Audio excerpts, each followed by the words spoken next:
It's Topic Thunder. It's Topic Thunder. Just acknowledge it, knowledge with no scholarships. It's Topic Thunder. It's Topic Thunder. Breaking everything down, tech to politics. It's Topic Thunder. It's Topic Thunder. We don't tell you what you want, we just give you what you need. It's Topic Thunder. It's Topic Thunder. News, brews, and views from these Chi-Town streets. Topic Thunder.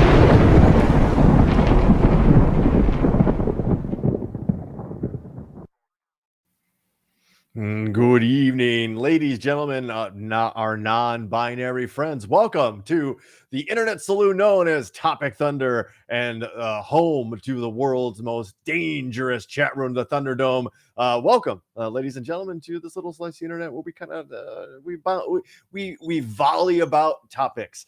My name's Brooks. That's Ben, and we bring to you the insane ramblings of those who search the internet, I guess, in a controlled, semi-fun fashion, I hope. And we encourage audience participation. So if you're watching on Twitch or YouTube or the Facebook, we appreciate you. Thank you.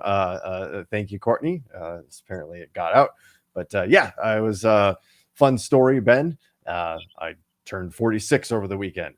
And along with my coming AARP card, I received a couple of really cool gifts. And this gift is just going to lead us right into the first official segment of the show. Hey, hold on. Did you say it was your birthday?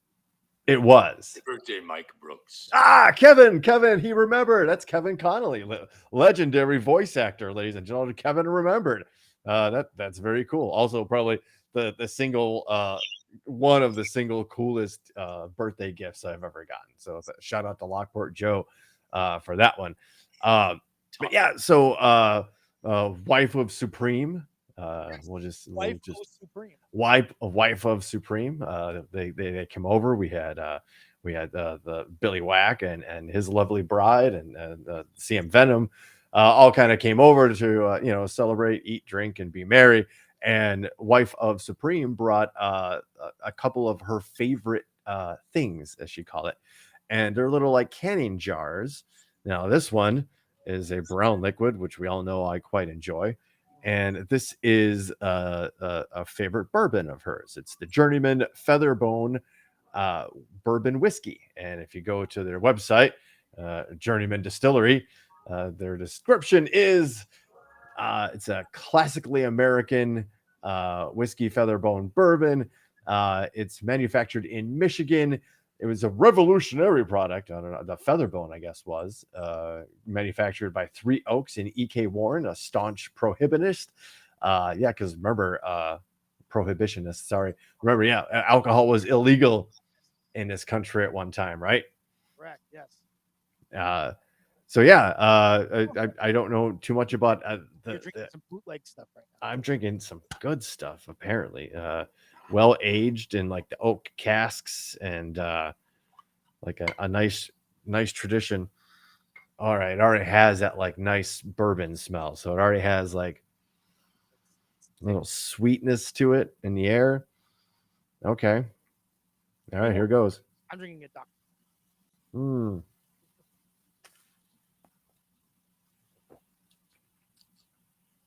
Oh, it's so good. When it hits your lips, it's so good. Oh, it's so good. Yeah, you had a near orgasmic experience right there on live on camera. That's good stuff. Yeah. It's really easy on the burn. So if you don't like the burn of some like whiskeys and bourbons, I mean, it's there. It's just not loud and in your face there. Interesting. So Brooks bolts. Oh wow. I don't know if anything's a 5, but this is for sure. Wow. I don't know. I think I gotta change my rating system. I'm always thinking everything's the best. That's probably my problem. I think everything's great. Yeah, I remember I asked you if there was ever going to be anything below a 3, and you didn't think so. But there's never been a 5 yet. There's been a lot of 4s, a 4.5, I believe. I think the distinguishing, it's like baseball voters, first ballot voting. You know what I mean? Like you have to hold out for the very special to be a 5 on the Brooks. Yeah, I think I was doing like the extra and hello Ryan Hansen. We were doing like the 4.5 and 3.5 just to not make it like a 10 because that's I mean it's basically the same thing, kind of right. Right. Man, this is really good. This is really good. What you're saying is it's dancing between a 4, 4.5, 5. It is making you think about giving out a 5 bolt rating. I'm thinking about giving it 5. So it's really that good. If you like bourbon whiskey, Lockport, In a Tot Tokyo. we can make that happen. I just need to find my passport. Legit story. I can't find my passport. I probably shouldn't say that out in public, but yeah. Yeah, that's not good. It's a crisis here. But yeah, you know what? We're gonna do it. We're gonna give this 5. Yeah, we're gonna do it. Woo woo. Whatever confetti and horns have to go off. But yeah, congratulations to the people at Journeyman Distillery. This is an absolute delight. Wow, this is really good. Round of applause. Mm-hmm. Take a bow, Journeyman Distillery, and shout out to Wifo Supreme for such a thoughtful gift. That's gonna kick off a loaded show, and I don't mean loaded with like a lot. I tried to minimize like the topics, but I fell down several different. Here's the story of the show. Brooks fell down several different rabbit holes and has a bunch of stories regarding these topics. Right? Yeah, good. I like these episodes. I like it. So. Yeah, well, this is gonna be right up your alley because yeah, it's not really a spray to all fields, but we do honorable mentions. Put it like that. Awesome, love it. Let's go. And we're gonna start off with have you heard about the heat wave?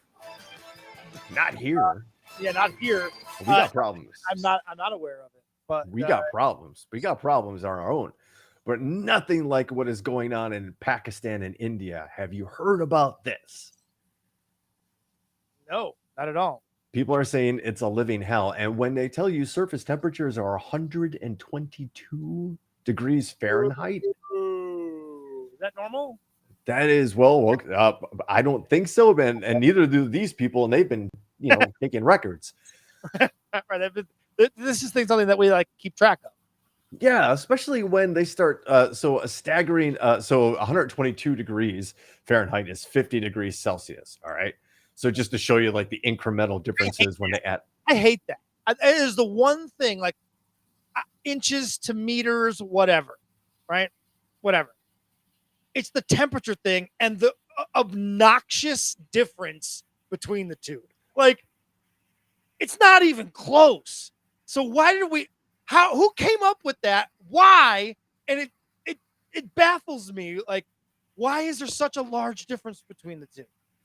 Who thought of this? Like, and what was there a discussion among a number of people? Like, I'm fascinated by it. If I could go back in time, I would maybe go back to when they invented it.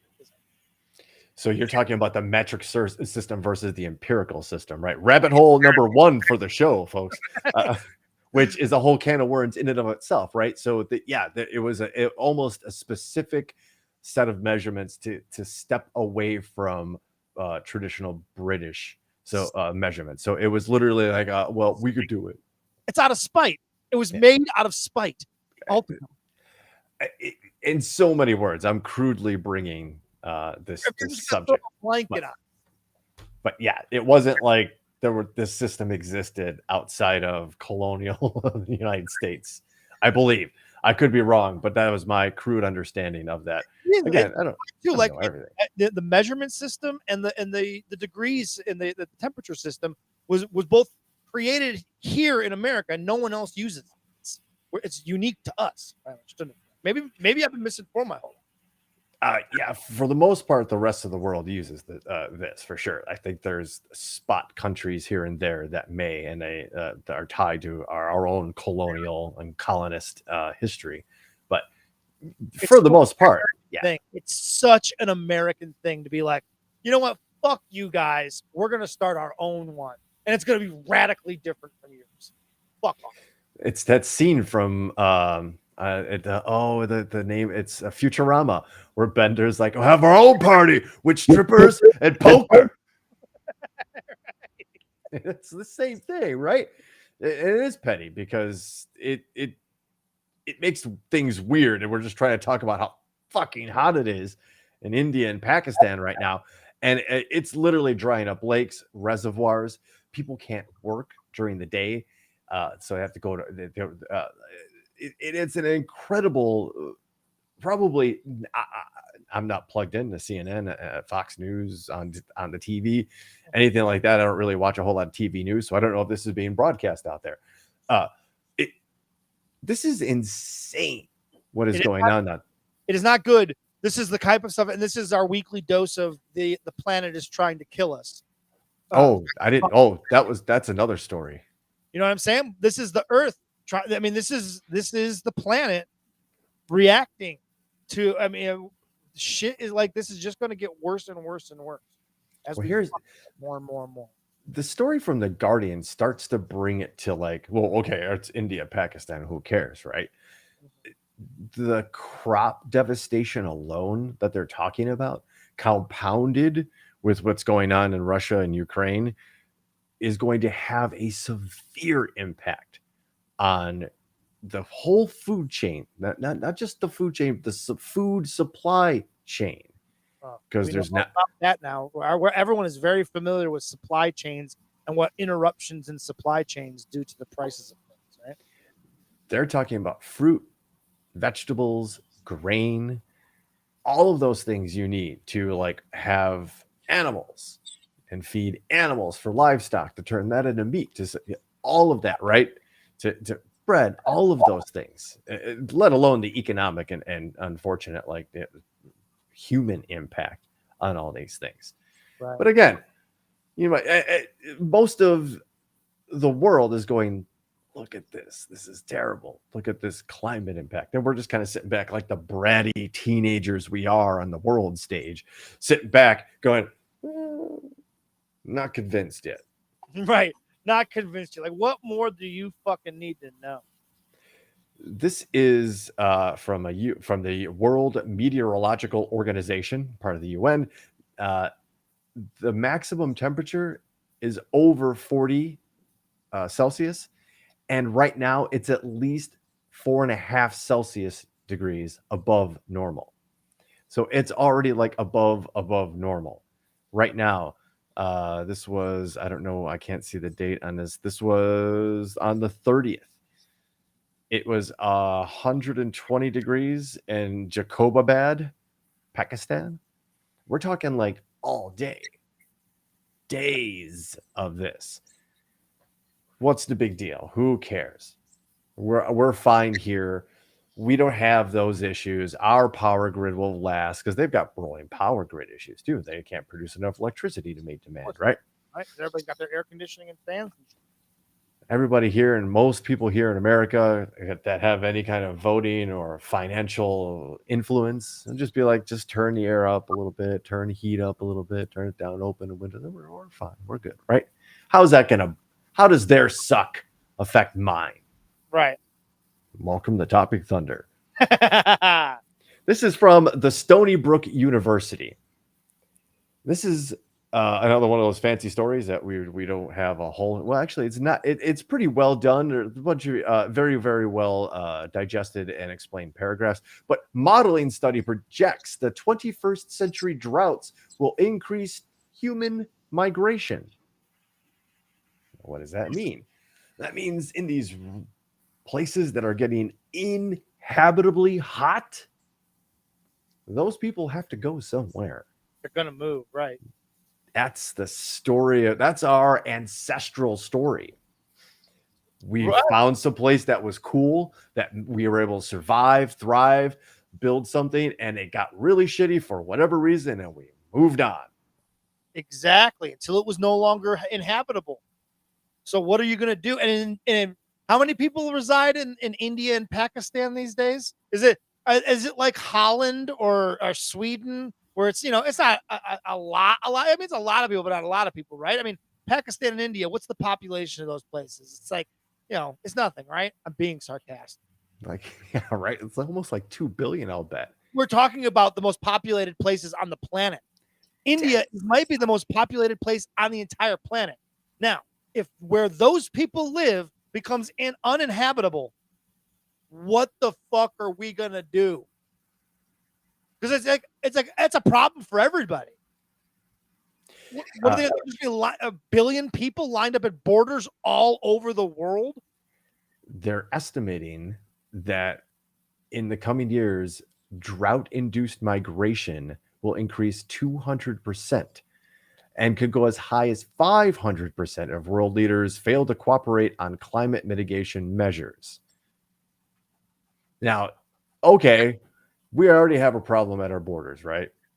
And I'm not talking about building a wall. I'm just saying we have a problem with our immigration system still using paper. Right.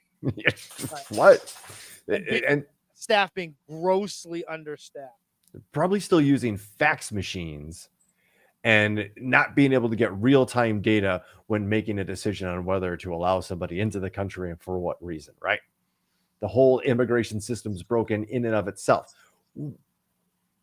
What's going to happen when you increase the number of people asking to get away from a terrible situation by 200 to 500%?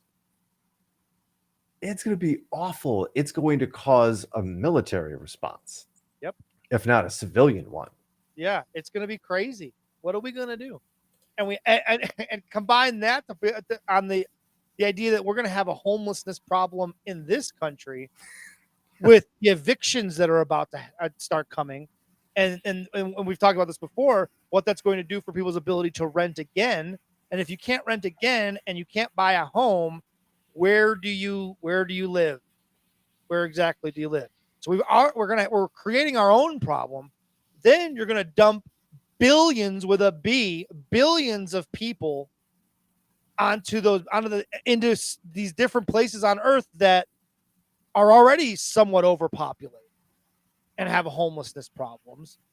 It's going to be a disaster, an unmitigated disaster. Well, all right. So I'm catching up with some of the comments here. And you guys got to stop beating me to the punch with the Russia stuff. It's a slow build. It's like good sex. Slow build, right? Mm-hmm. But you made a really good point, Ryan, and is that we take too much from the earth and it starts to react. We talked about how Mexico City was sinking last week. Why? Because they were taking too much water from the underground reserves. And you just imagine you're just creating big holes in the substructure. It's a problem. You shouldn't do that. There's a way to live in harmony, right? It's funny how all those pagan religions and all those people that believe in those crazy devil worshiping things back in the day of living with Mother Earth and that whore, all that kind of stuff. Funny how it seems like every time we come around to a crisis or a situation where something bad is happening, you can always turn back to something that was a little more organic and those people knew about it. And that somehow there was a terrible cover-up of some really important information disguised as religion. Oh, again, rabbit hole number 2 during the show. Those scoring at home. For those scoring at home. So I think, Ben, actually, you actually mentioned something when we were talking about like the climate crisis and forcing people to do something about it, right? Governments, what are you going to do about it? Right. The obvious thing is, well, we can revolutionize our transportation by using electricity, right? Sure. Absolutely. I know you're a proponent. I don't know any sane person that is. Yeah, it is the future. It'll be like, I don't know. Then there's Senator Joe Manchin. Who? This guy. This guy. Talk about early candidates for punchable face. Absolutely. He blasts the electric vehicle tax credit expansion and calls for hydrogen development. Of course he does. He's such a transparent, obvious fuckwad. He is a political fuckwad. He is almost satire of a politician. That's what this guy is. He's so obviously in the pocket of corporate interests, unabashedly. His records of who he invests in and what companies that he's been a part of and everything have pointed you to this idea that Joe Manchin is bought and paid for in the most stereotypical ways a politician can be. Ryan Hansen's already sniffed it out, but let's also mention honorable mention, shout out to Joe Manchin's daughter, who was the CEO of the EpiPen company that increased the EpiPen price like 3,000%. And had to testify in front of Congress why. Of course, she had already left the company with a sweetheart parachute of a deal. Anyway, I get rabbit hole. That was you go back in the archives. I believe we covered that. Oh, we for sure did. We talked about that actually more than once. I think I made a big out of Joe Manchin and just all of these slimy connections and what Ryan Hansen has already mentioned.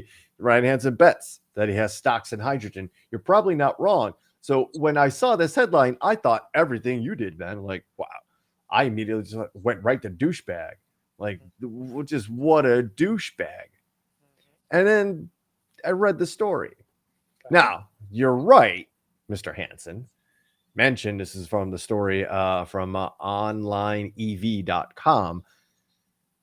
Manchin added that the cash put towards increasing the EV tax credit score program needs to be funneled to different sources, like analysis into hydrogen powertrains. The next sentence.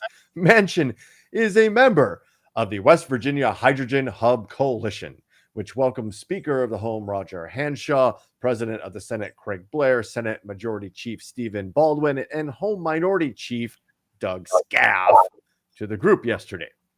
Manchin has been openly critical of the full transition to EVs previously and has openly criticized the benefits of in air quotes, of an all EV future. This is the quote that got me. We cannot exchange one unreliable overseas this is a bad quote, actually. We cannot exchange one unreliable overseas I think he's making I can't think of the supply chain probably, but it says provide chain. That's just really threw me off. We cannot exchange, as you could clearly see, we cannot exchange one unreliable overseas supply chain with another and assume it's going to resolve our issues. And he's meaning one thing that just landed in my lap on the same feed was this story from ARS Technica. We've had them on the show before. Mm-hmm. Where they talk about the elephant in the room. Clean energy's need for unsustainable minerals. Talk about this circle that we've mentioned a billion different times too. How all of these EV machines and batteries need all of these precious minerals like cobalt, zinc. Can't think of the one right now. The big one everybody's after. No, yep. But hey, lithium. Thank you so much. This story does a really good job, and I suggest it's a big one. I suggest you to seek it out. But it brings up the problems with these, quote, renewable resources. Sure, the sun's always, not for our lifetimes, the sun's going to be there in some form to harness the energy. But the equipment, the technology, and the materials to harness that energy are finite. And is it truly renewable? Because some of these ways of gaining these materials are involve using toxic chemicals, hazardous to the land as far as what they have to do to refine. Because I guess in one instance, to find this one mineral, they have to it's a neodymium. And it's what they find a whole bunch of these like low grade pockets. There's some like absolute treasure troves, and they're absolutely destroying that part of the earth to get to those. But these like these lower grade deposits, they basically have to pump chemicals into the earth to liquefy the mineral, extract that liquid chemical out, and then reconstitute the mineral. Where have you heard that before? Fracking. It sounds. I was just gonna say it sounds exactly like fracking. Yeah, but they learned well, right? Again, and what Ryan Hansen was mentioning, the cost to the earth in that regard, right? This is the water that we drink. This is This is why, in many regards, Mexico City's sinking, and a million other reasons why the Earth is starting to get a little irritated with our presence. Not to mention the human cost. Do you think these big corporations that are mining lithium and cobalt in these terrible places like China and South Africa are doing it with any regard to the people actually doing the labor? So there's Good one, Brooks. Good one.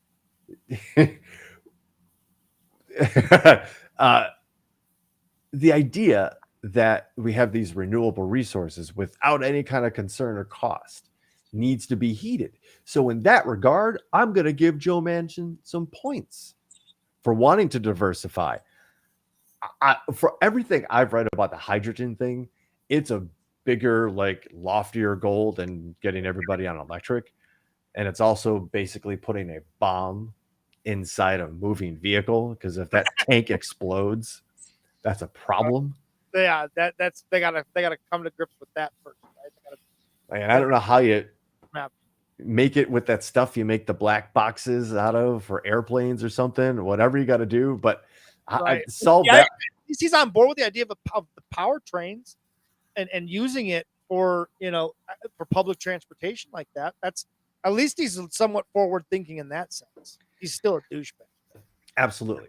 And the worst kind too, because now he's threatening to become an independent but caucus with the Republicans, which, those West Virginia voters would be like, yeah, you're independent, yeah, and still like vomit money into his lap.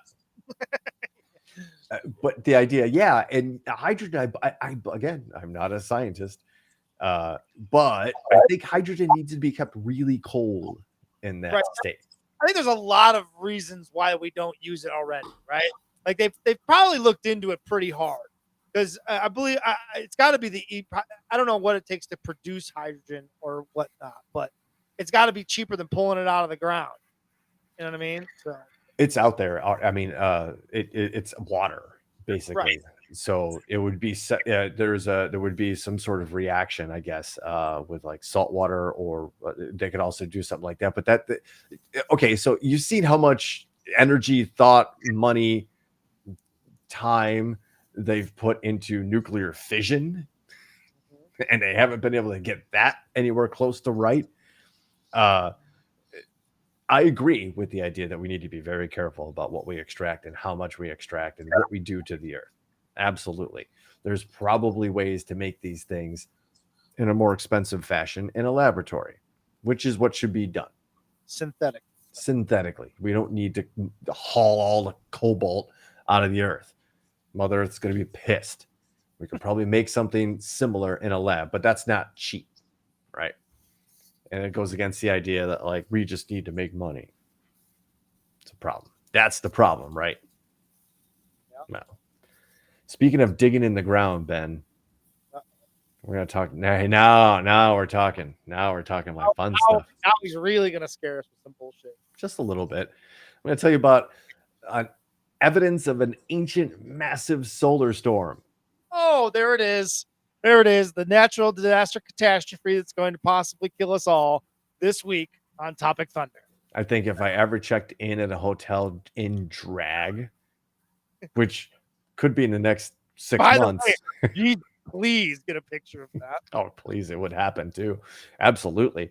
I think I would call myself Ellie Brooks, ELE, because I remember what Courtney said. It's the ELE Brooks. It's extinction level event.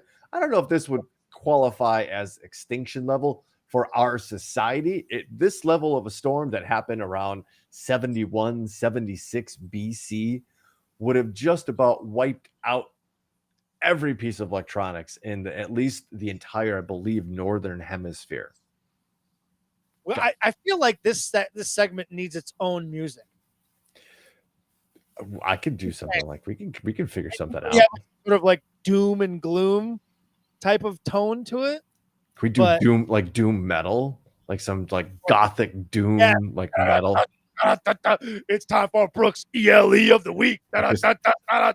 Cathedral, like a choir singing like in an off key in the background. You just immediately think the Church of Satan, which rock it out. But yeah, dug up some ice cores, and which is like the most fascinating thing, but probably most boring thing, right? Sit around and look at ice. But somebody really enjoys doing that, and we thank them for it because they've told us about this terrible, terrible solar storm that would have literally been absolutely catastrophic to our life as we know it. And it's part of the cycle of the sun. It has an 11-year minimum maximum. And these are the things that other societies may have been mentioning to us about these things, about cycles and the way the sky moves and our place in that. But, again, who are we to say? Because those people are heathens. They need to die.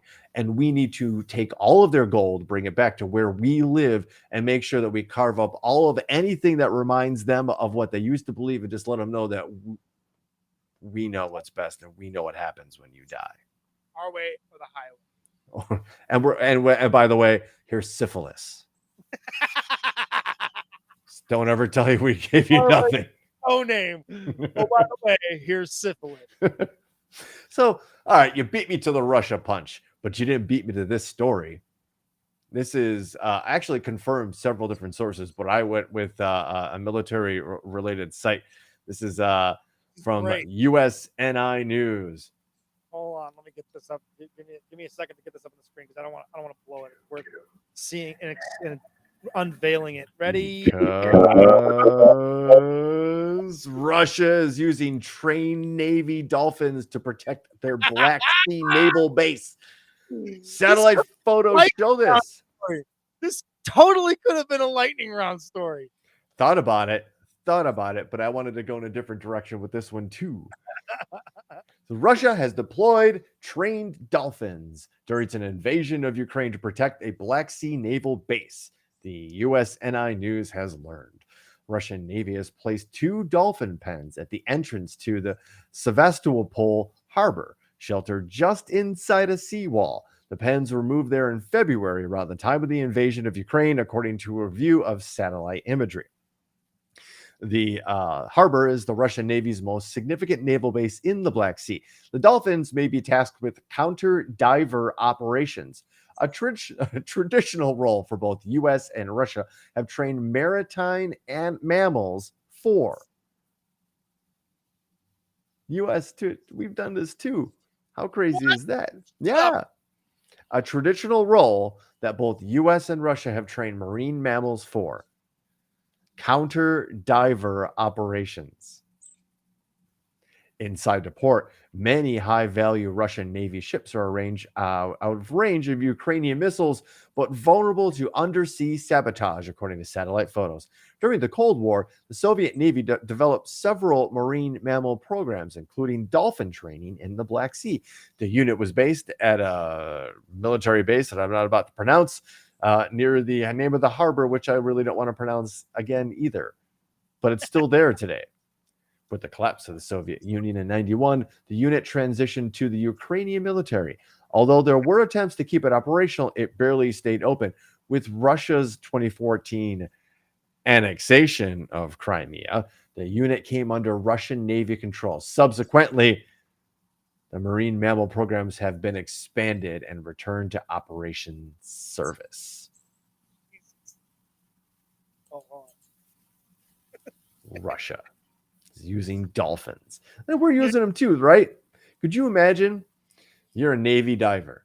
You know your job's dangerous, right? You gotta get let out from a submarine like torpedo tube and swim into enemy territory and try to like put some explosives on a boat or a dock or something like that. And all of a sudden, here comes a fucking dolphin to ruin your day, poke at you, bite you, nudge you. That thing's gonna dislodge your. Could you imagine? You're never gonna hear about these deaths. These are the operational deaths that like. There was a helicopter accident aboard the USS Manchester today. But it was goddamn dolphins. Dolphins suffocated that dude. They fucking cut his oxygen line and kept him from swimming to the surface. And they were trained to do it. Could you imagine?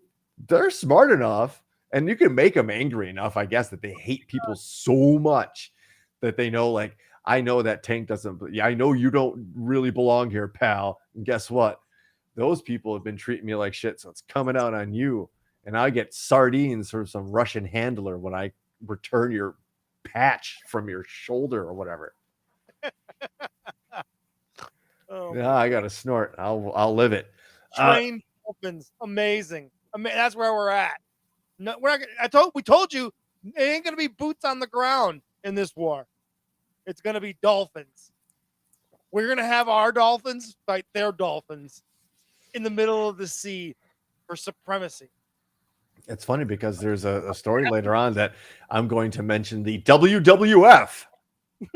A nationalist dolphin. Imagine that, loyal to a patch of land that can never go on. What's dolphin for dog, comrade?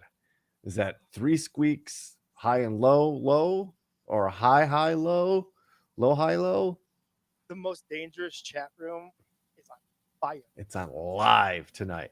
Well, all right. So let's talk some more Russian stuff, right? Because something really interesting happened. Okay. In a huge, I cannot stress, huge shift in policy. Germany is now immediately open to banning Russian oil. Whereas up until when was the story posted? Yeah. Literally, story posted at 5:50 Central Standard Time today. That's how quickly this has shifted. This is a huge thing because Germany has teetered on the brink of, yeah, we'll send some money. But the Russians are wrong. Hey, how about that Nord Stream 2 thing? Yep. Well, Biden had to really put the screws to them. I'll guarantee you he did. Guarantee you he did. You should send some military hardware. Well, I don't want to. They've been very wishy-washy up until this point. Again, which raises the hackles of those that are familiar with history. Why the sudden shift?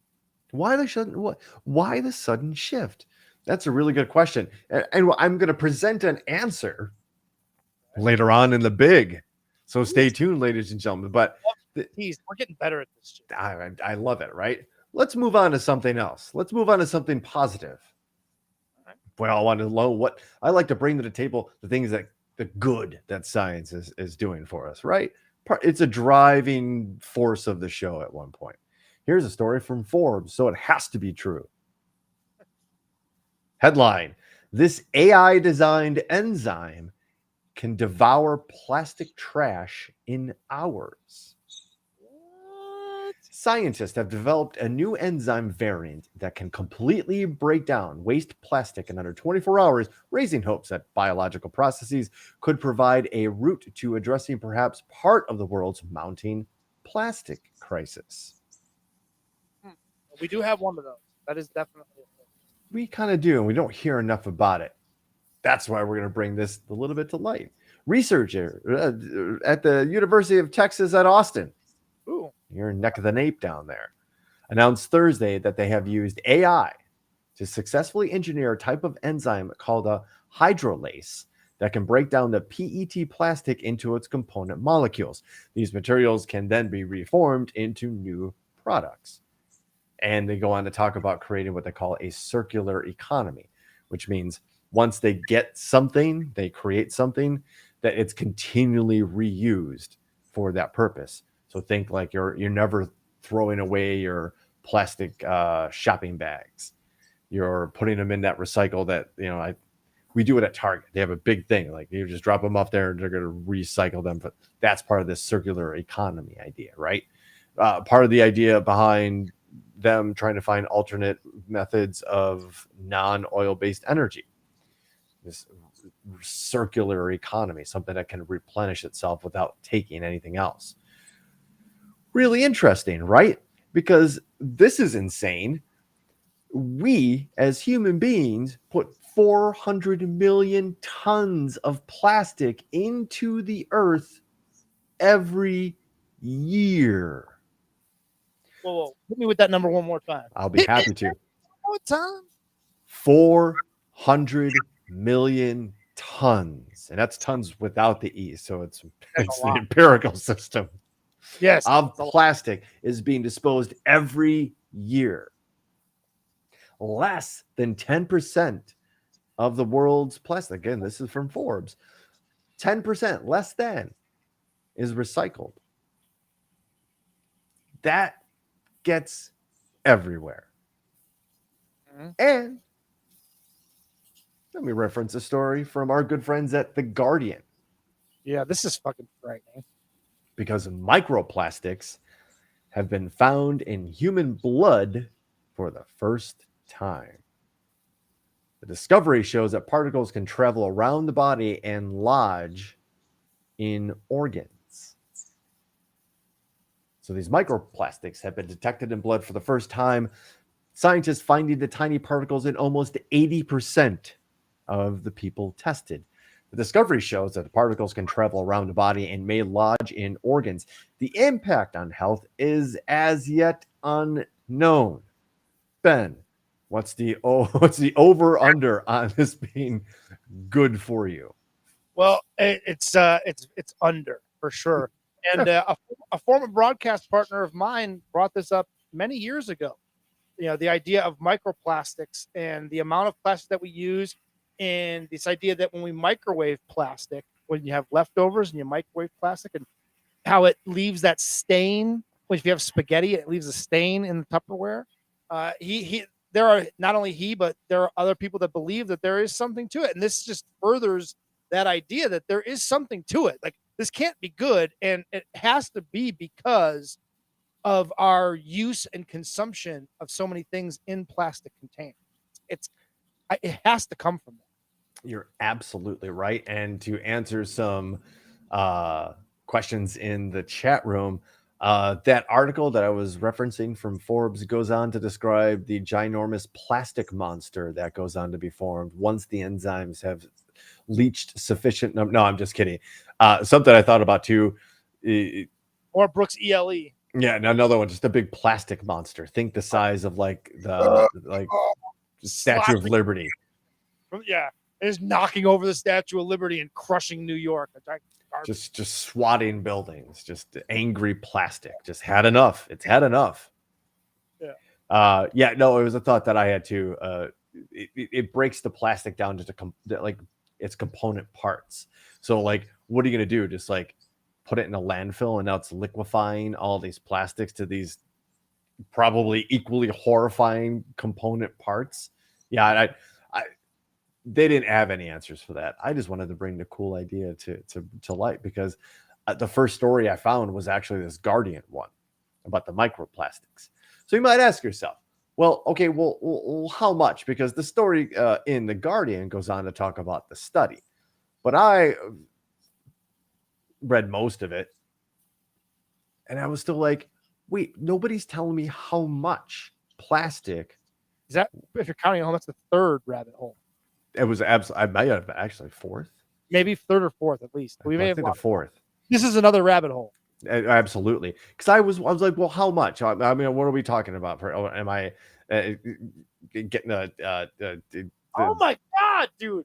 Why did you go down this rabbit hole? This next headline is fucking terrifying. Yes, because I wanted to share my terror with everyone. Because human beings consume the equivalent of a credit card worth of plastic every week. Shut the fuck up. The consumption of plastic has become unavoidable in recent years, but a new report is proving this is from ABC News, new report is proving just how much humans are ingesting on a regular basis. People are consuming about 5 grams of plastic every week, which is the equivalent of a credit card, according to the analysis done by the World Wildlife Fund, the real WWF, and carried out by the University of Newcastle in Australia.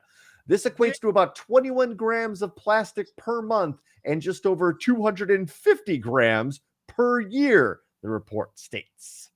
Do you think this might have something to do with the amount of cancer and other illnesses that human beings have on a massive basis? How about autism? Any of mental illness? It doesn't everything. Seem insane that the idea that we are consuming a credit card worth of plastic every week? Every week? I've been alive a lot of weeks. What the fuck? The problem can only be solved by addressing the root cause of plastic pollution, said the WWF well, hold on, I'm going to say this. The WWF International Director General Marco Libertini in a statement. Hold on, let's say it like a wrestler would, right? These findings, brother, must serve as a wake-up call to governments. Not only are the plastics polluting our oceans and waterways and killing marine life, brother, it's in all of us, and we can't escape consuming plastics. Global action is urgent and essential to tackling this crisis. That was from WWF International Director General Marco Lambertini. Right. Stack up 52 credit cards and eat them all every January. Right now. Blend them up. Do whatever you got to do. Like destroy. Think about this. They would destroy your blender. What is it doing to your body? What is it doing to your body? We don't know.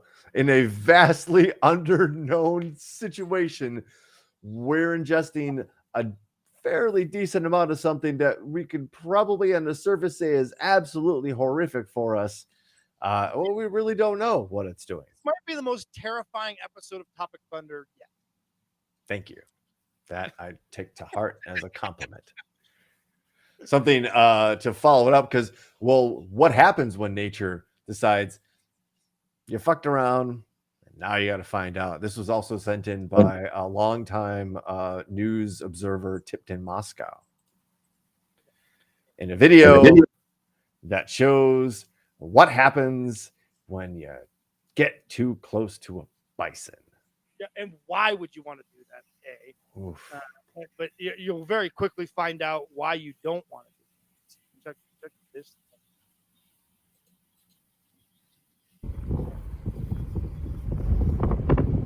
Why? What are you doing? Get away from that thing. It will kill you. Yeah. What are you doing? You're lucky it stopped. You're fucking lucky it stopped right there, you dumb asshole. So we're actually in the 5-year anniversary of me having gone to Badlands National Park. I also went to Wind Cave. And as you're driving to Wind Cave sits underneath another natural, one of the few natural prairie national parks. I forget the name of it right now, but it's home to one of the strongest herd of bison, right? And you can't get into the park without seeing warnings, right? And you're a fool if you haven't read about the bisons in and of themselves, because in a nutshell, they can range anywhere between like 750 to like 1,200 pounds. They can run up to 35 to 40 miles an hour. Now, granted, they might not have a great turning radius, but again, let's just say, like, all right. So again, personal story. I was driving to to go to the cave, right? And there was one. I brought my my courageous Mazda 3 all the way to South Dakota, right? And I saw to the left, there's a bison. Holy shit. So pulled over, did everything in slow motion, right? It saw me, I saw it. It was like, okay, cool, stay there. And I did. I got my camera out. I think I legit got it within 50 yards of it. And then I just saw it go. And I was like, okay, we've hit our threshold. Pictures. Not far enough. I got the message, and I'm thinking in my head that if that thing wanted to come at me, the first thing that I'm going to do is I'm going to get in my Mazda 3. Right. The next thing that's going to happen is my Mazda 3 is going to be rolling down a hill, because that thing's just going to hit it, and it's just going to go, whoa. Yep. What happened to Brooks? He went how he wanted to go, in a national park by a bison.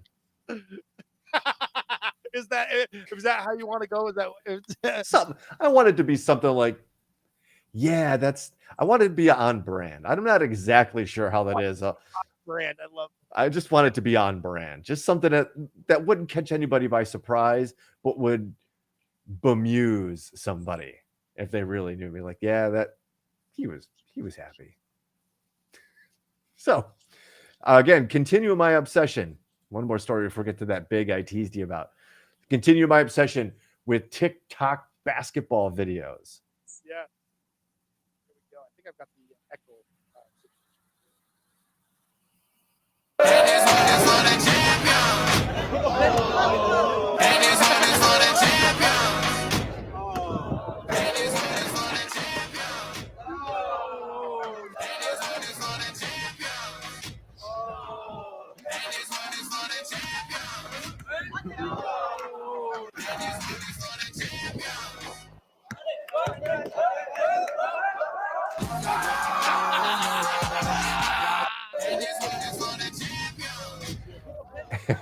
And if you're at all interested, that's a crew of dudes that do that.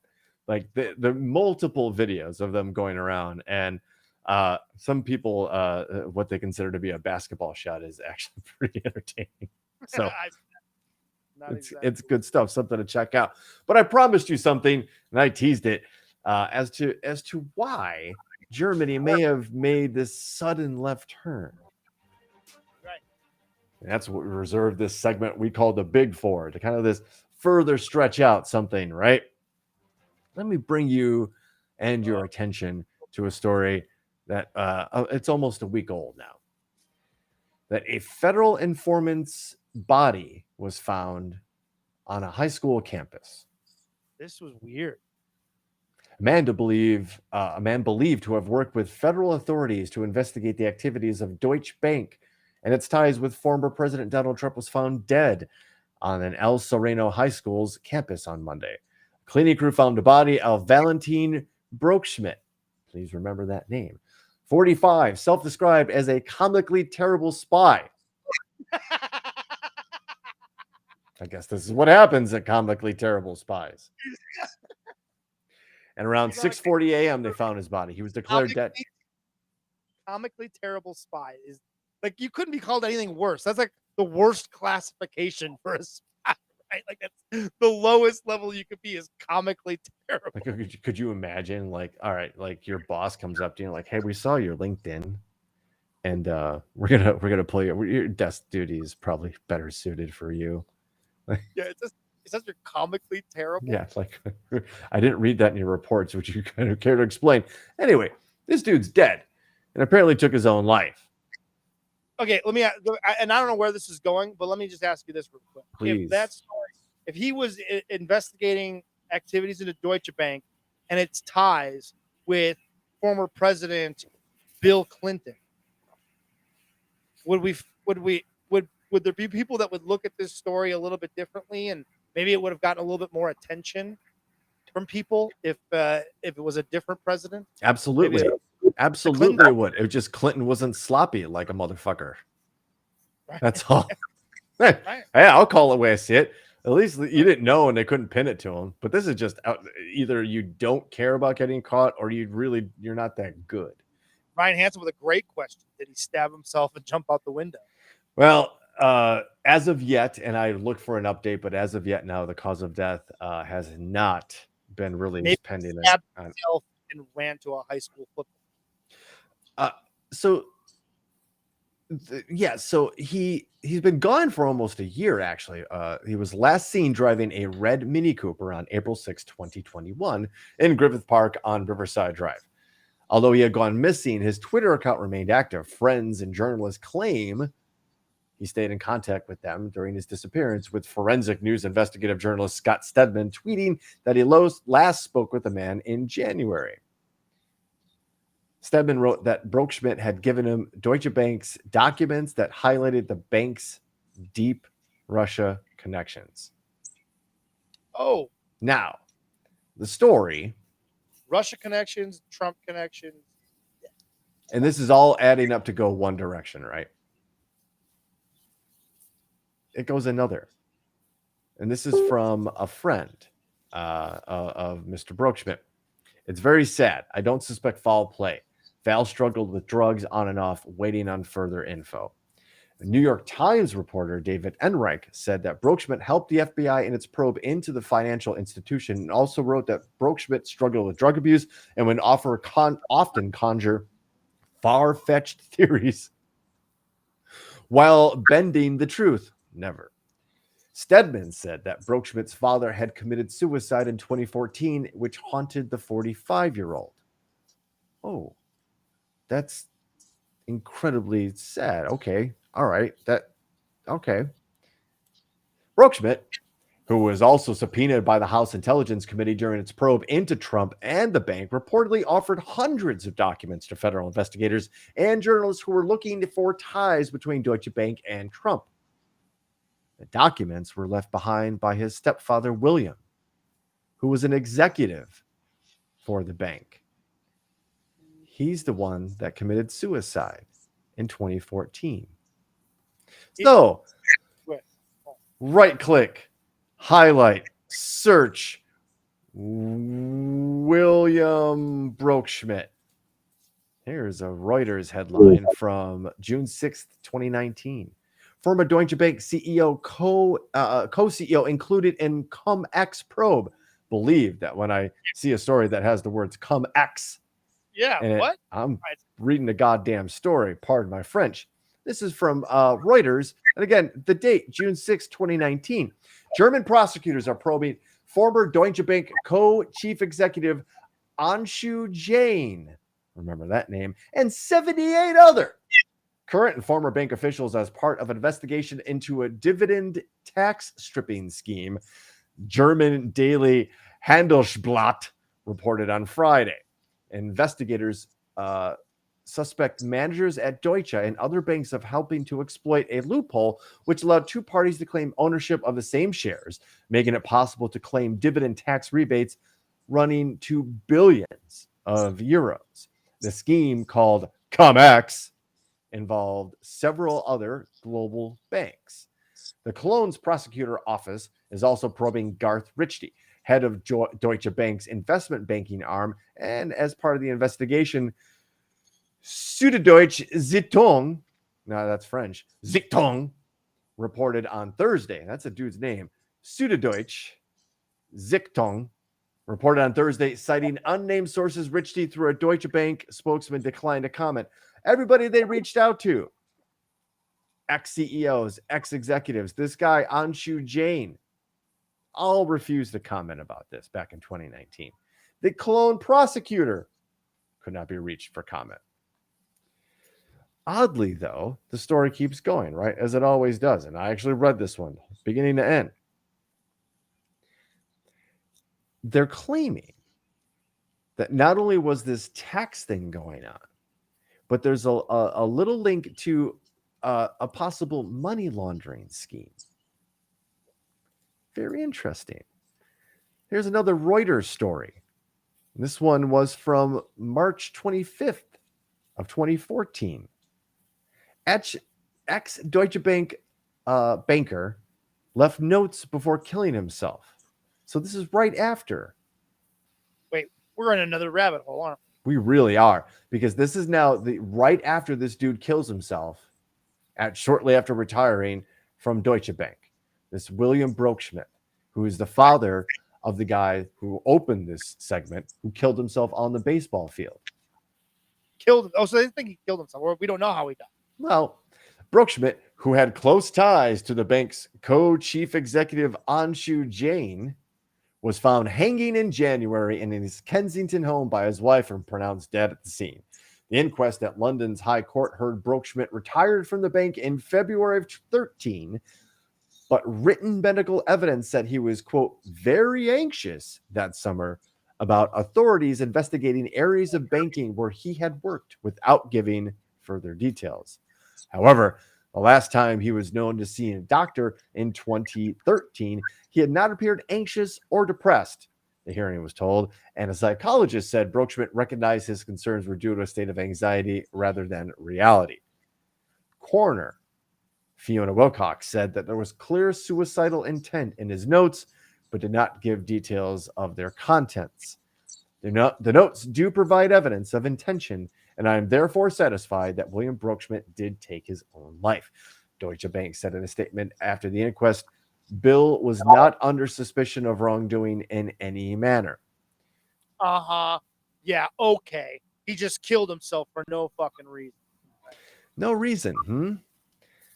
Interesting, because now here is a story, and this is from DW.com, which is a highly popular and I believe right-leaning German newspaper, online newspaper, that there have been fresh raids to Deutsche Bank carried out. And the crazy thing about this story, and I'm not kidding, is that it's German and they don't have a date on when this story dropped.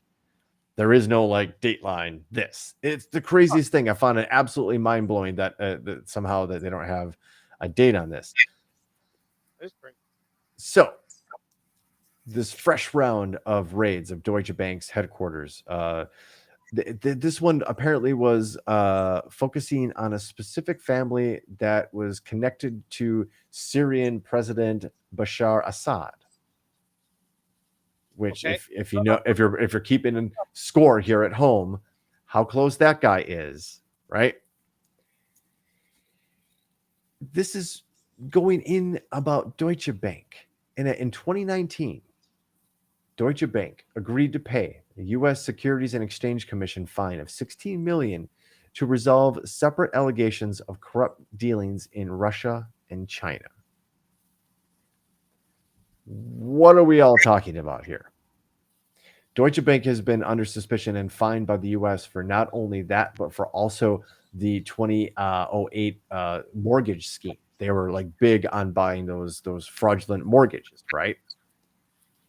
All leads me to this one guy, Anshu Jain, this ex-Deutsche Bank boss who's now going to be heading up, and this is in 2017. He's still affiliated with this under scrappy kind of investment firm. This dude lands really sweet, right? But at the same time, the story goes into, and this is actually quoting a Bloomberg story, but last month, Deutsche Bank agreed to a $7.2 billion settlement to end a U.S. investigation into its sales of mortgage securities that helped fuel the 2008 financial crisis. Germany's biggest bank still faces probes into whether it manipulated foreign currency rates and precious metal prices.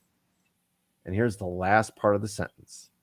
And whether it facilitated transactions that helped investors illegally transfer billions of dollars out of Russia. So, ladies and gentlemen of the jury, I present all the rabbit holes. I present to you somebody, a now dead, apparently of suicide, federal informant, currently working with a current investigation of a former president of the United States that we have already established deep ties to not only Russia, but the mafia. He's dead. His father, an ex-Deutsche Bank executive who led the investment firm, who would have been in charge of, I don't know, making sure that investments money flowed the right way. Right. Also found dead, apparently of suicide, but left a ton of notes, right? So that out of this whole thing might be the one death that might be, that might be the guy legitimately killing himself, fearing they're either going to get me or they're going to get somebody I love, right? Then tracing this guy's history back and the history of Deutsche Bank back to everything now, to that one last sentence, funneling billions of dollars out of Russia. Yeah, who was doing that? A lot of people were. All those. Yep. A lot. It's in real estate. Apparently, there's a ton of that money in real estate, precious metals, artwork, yachts. You can see where the money's being spent and where it's being kind of sheltered, because they have to get it out of Russia, apparently, because they're bleeding that country dry, to be honest with you. And it was all facilitated by Deutsche Bank. And this wraps her back around now to the story that we were in the headlines, that Germany does an about face about sanctions on Russia. Now, what's the link there? You think? Maybe because they got caught. Maybe because there are parts of the German government that were complicit in allowing this to happen and maybe sweeping other whistleblowers out of the way. But something caught Germany's attention there, right? Something got him to be like, okay, yeah, Russia's the bad guy. Russia's the bad guy. No, yeah, those assholes. And all of a sudden now you're the bad guy. We'll find out quietly in a couple of weeks what really happened. Right. Like this, not the dead babies, not the bombed out women's hospital or the mass graves or people shot in the back of the head while handcuffed. No. It was, whoa, this moment, random, had nothing to do with anything. Again, I got my eye on you, Germany. Achtung. And if Germany knows anything, ask Russia. Once Brooks has his eye on you, we're going to hear about you often. And they're pissing me off because I really want to turn my eye to what China is doing, because that's a more interesting and like bigger threat. But this is almost now more immediate. I don't know, in my eyes. It's not DEFCON 1 over here or anything like that. But speaking of immediate, you know what it is in DEFCON 1, but it is a certain time. For lightning and thunder, welcome, ladies and gentlemen, to the lightning round. Yeah, it is the one segment on this show that my father can't stand, but has never listened to it. So we just have to make things up as we go along as to what his reaction would be. But here's the simple story. Here's how we play this game, ladies and gentlemen, as the lightning bolts light up the world's most dangerous chat room. 3 stories enter the Thunderdome. 1 story gets read, and the world's most dangerous chat room chooses which story. We get some help along the way from dignitaries like Bob Jordan, Billy Wag, Real Biz is out there too. Everybody is a hot happening in the chat room, so tell your folks, get your folks involved, because mine isn't. Anyway, let's not dilly-dally. Let's get right to it, ladies and gentlemen, with headline number 1. Pet duck leads to discovery of a woman's body under home. Wow. It started one way and took an abrupt left-hand turn immediately. Wow. Okay. Headline number 2. Still perfectly crispy. 60-year-old McDonald's meal found in wall of Illinois home. I saw this headline. I didn't read the story, but I saw this headline. That's incredible and insane. And headline number 3. Fictosexual man marries hologram bride, but now struggles to bond with her. I saw this headline as well. Actually, Ryan Hansen sent this one in, ladies and gentlemen. Yes. That first one is so crazy. Hit him with it one more time. Ladies and gentlemen, the headlines, as you're digesting that, we'll go over them one more time. Maybe twice more. Who knows? We're going to get crazy around here. But headline number 1. Pet duck leads to discovery of woman's body under home. Headline number 2. Still perfectly crispy. A 60-year-old McDonald's meal found in the wall of an Illinois home. And headline number 3.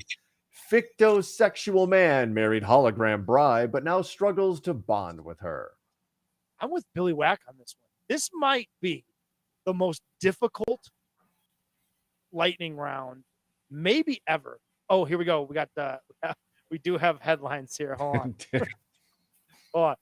DuckTales from the Crypt, Mick Preservatives, and Hollow Hose. Hollow Hose. I love it. He's been waiting to do the Hollow Hose too. I know it. That's great. Thank you, Ryan Hansen. The remix is always appreciated. Mod Jordan put it in the first vote for number 3. Fictosexual. Aunt Chris going with number 1. Yeah, vote for number 1. But where in Illinois? Detective Duck. I like that one. We have another one. Number 3 getting a number 1. Number 1 gets 2 more votes. Duck Duck Ghost. Thank you, Biz, for that. Duck Ghost. Also great. Oh, man. Amazing. As the headlines keep coming in. Oh, Ryan Hansen. Yeah, right. In Illinois. Where was it? We're probably not going to get that story, but where in Illinois was that? The headline just says Illinois, USA. So you can just imagine. Hold on. As more and more Where was this house? Oh yeah, that doesn't really Like it's on the south side of Chicago. say. It doesn't, and it's quoting like a New York Post. So yeah, it doesn't actually say, but we can look it up. Crystal Lake, of course, Crystal Lake. But yeah, Duck to Tales from the Crypt is actually really good, man. Was it in Gacy's neighborhood? God damn it, that Gacy shit! I swear to God. I've had enough. They could stop making documentaries about him. I've seen enough John Wayne Gacy documentaries. Yeah. Every series has one now, and I'm done with it. I've heard the story over and over again. I've heard it. I don't. I just don't know what entertainment you get from it. Like hearing, there was one thing that I like, because I'm doing my own thing and I'm listening to the lovely and talented Gigi in the other room, like watching these docu horror mentaries, and it's just a quote from Gacy that said, when the cops like dug in and started finding all these bodies and they started asking about it, he literally looked at the cops. He's like, "Those are my bodies. You had no right to touch them." Like, why do you want to know that? Why do you want to know that somebody else thinks that way? I do not understand it. I'm with Gigi. In this house, we are all about the true crime documentary. Oh, can't get enough. man. 20. By the way, if you guys aren't watching 2020, ABC 2020, every fucking week is the most epic story you've ever seen. It's awesome. Awesome. I know you're not on board with it, but still. Also, Ozark. Not watching it. The fuck is wrong? Everybody's talking about this last season. I'm sure you'd love it. I'm very, very certain that you'd enjoy the show. I have to. It's been mentioned. It's been bandied about as should we start it? Because that's the question, right?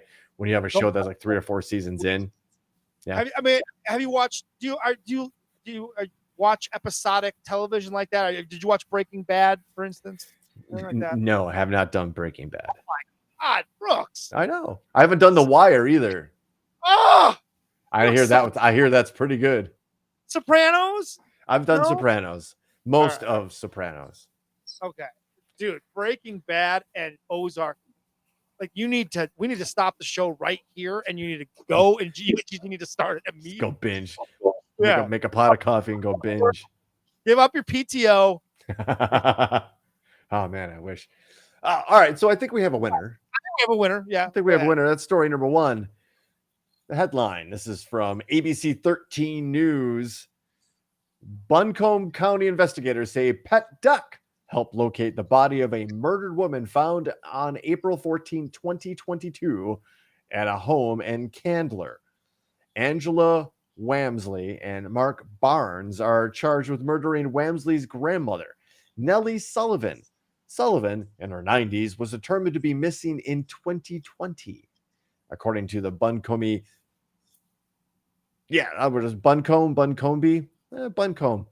County Sheriff's Office, she went missing 2020. They just found her about 2 weeks ago. It became pretty apparent almost immediately that Miss Sullivan had disappeared under what can be said suspicious circumstance. Walker said Wamsley and Barnes, who were already in jail, were previously charged in mid-December 2020 with concealing a death in connection to the case, but the investigators didn't find Sullivan's body until April of this year. According to Walker, years of search warrants and state and federal assistance led nowhere. Mark actually sent us on a wild goose chase, which resulted in us digging for several days at a site that he knew was not located at.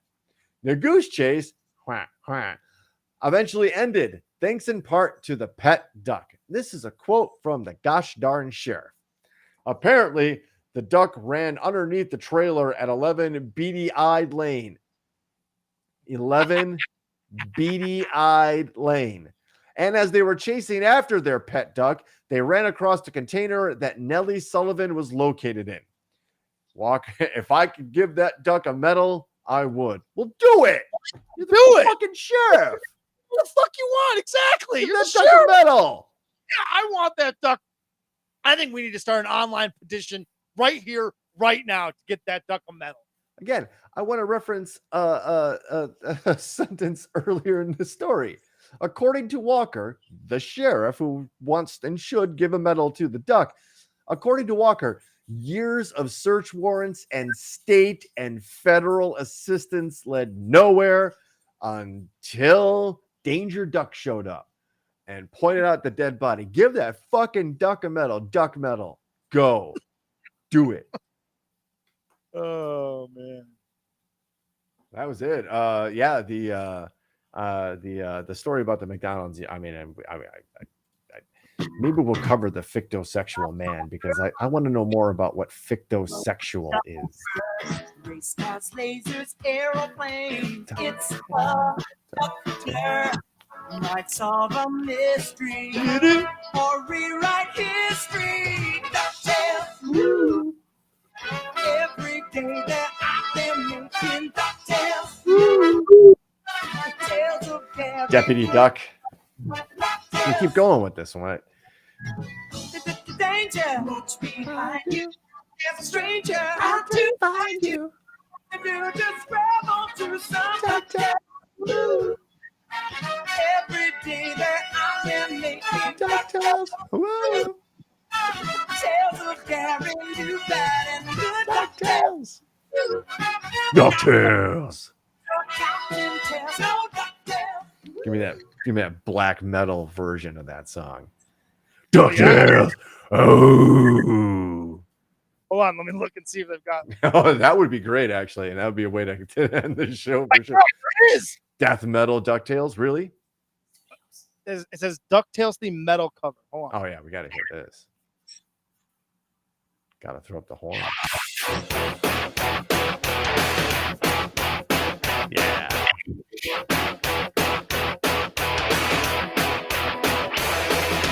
Life is like a hurricane. I love this. This song, might solve a mystery or rewrite history. DuckTales. Jamaican DuckTales.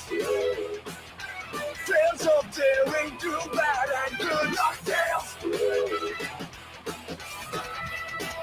All right. So we know, like, studio musicians were fucking around with the mics on, and we're like, all right, well, we got like a half an hour before Def Leppard shows up to record. Let's just fuck around.